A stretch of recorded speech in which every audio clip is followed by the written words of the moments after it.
Welcome to my channel. I'm Christina from stylishnitting.com, and in today's video I will show you two methods how to do a magic ring. Also, it's named as an adjustable ring. It's used in amigurumi and in other crocheting in the round when you don't need a hole in your work when you start.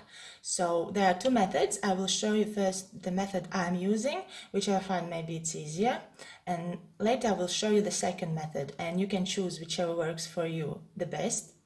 First of all, we have our yarn, we have our crochet hook. The size in yarn, it's up to a project you are working. I just for demonstration purposes took the thick yarn and crochet hook size 7 millimeters. What I do first I make a loop like this where the yarn tail goes under the loop, and what I do immediately, I grab the working yarn with my index finger and with my middle finger and a thumb I secure this intersection part here. I take my crochet hook and I put the hook into this ring. I grab the working yarn, and by pulling it through the ring, I twist it. And then comes the last step. I again grab a working yarn and make a slip stitch in this loop. And there we go, we created our first slip stitch. And later you can just release the yarn tail, and what is most important next time is to work around these two strands, like around the tail and around the ring. You can check it immediately, does the magic ring works, by pulling the yarn tail, and you see how easy it goes through this loop, through this slip stitch we created. And usually they will say to do 6 single crochets into the magic ring. I will show you maybe one more time. Let's do a loop, secure it with your middle finger and the thumb like this, and the yarn goes over the index finger. Get your crochet hook, go into the loop, grab working yarn and get it through the loop, and at the same time twist it. That is a trick, you have to twist this first loop, and then grab a working yarn and make your first slip knot. And you can check it immediately. If it is tightening up, it means you did all correct. And then you can continue again. Don't forget to work around this bows piece of yarn. And the next is easy. Just put the crochet hook into the ring, grab yarn, pull through, and make single crochet through both loops. Here, the first single crochet is done. And let's do 5 more.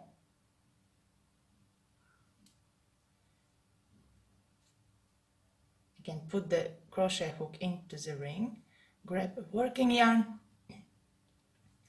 and make a single crochet. We have 3 and 4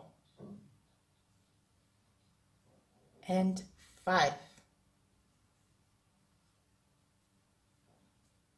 6. Now we have 6, but normally I don't tighten it up very until the end, the first row, because sometimes it might get difficult to work into the loops when you do a second round. So I just don't close it completely. I just make a slip knot into the first single crochets we made, and we closed our ring. Next time you do chain 1, and whatever the pattern tells you, normally it would be that you have to make 2 single crochets in each stitch. Let's do some.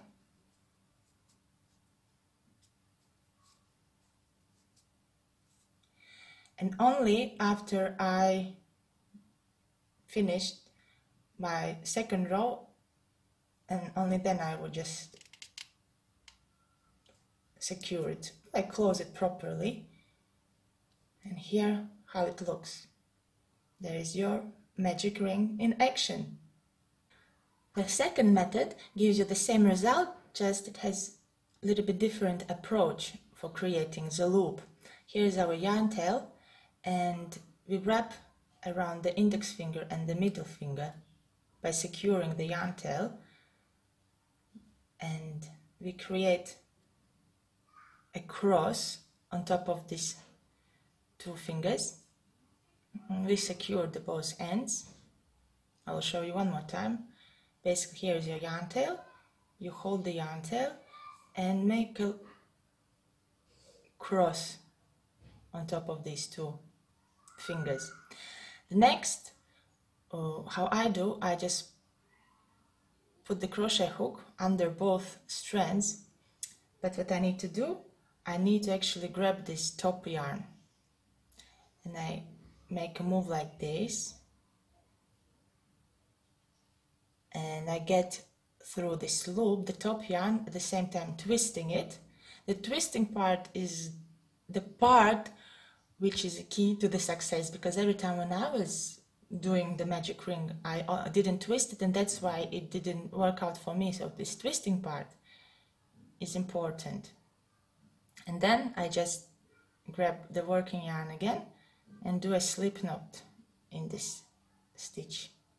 And then what I normally do, I release and I check, did it work? And I pull the yarn tail and I see, does it tighten up? Is it loose?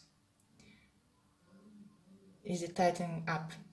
And if everything goes good, then I just put the crochet hook back into the loop and start my single crochet into the loop. So don't forget, you have to work around these both strands, loop and the yarn tail, for magic ring to work.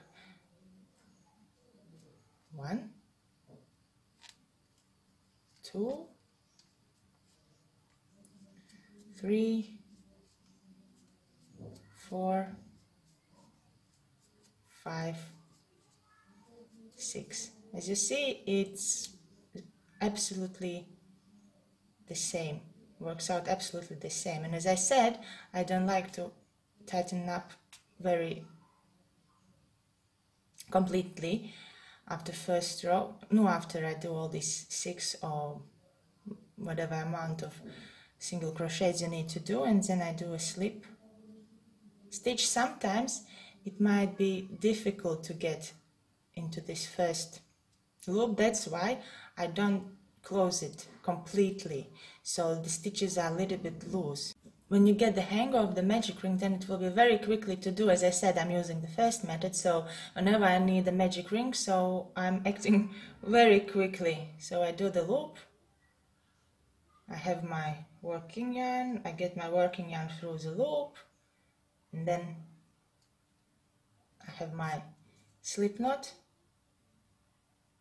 and that's it. Sometimes you get this twisted, I just like to release the yarn tail and work around like this. So yeah, thank you for watching this video. Please press like button and subscribe to my channel not to miss any new videos. And this way I know that I will have to post maybe more videos about different topics.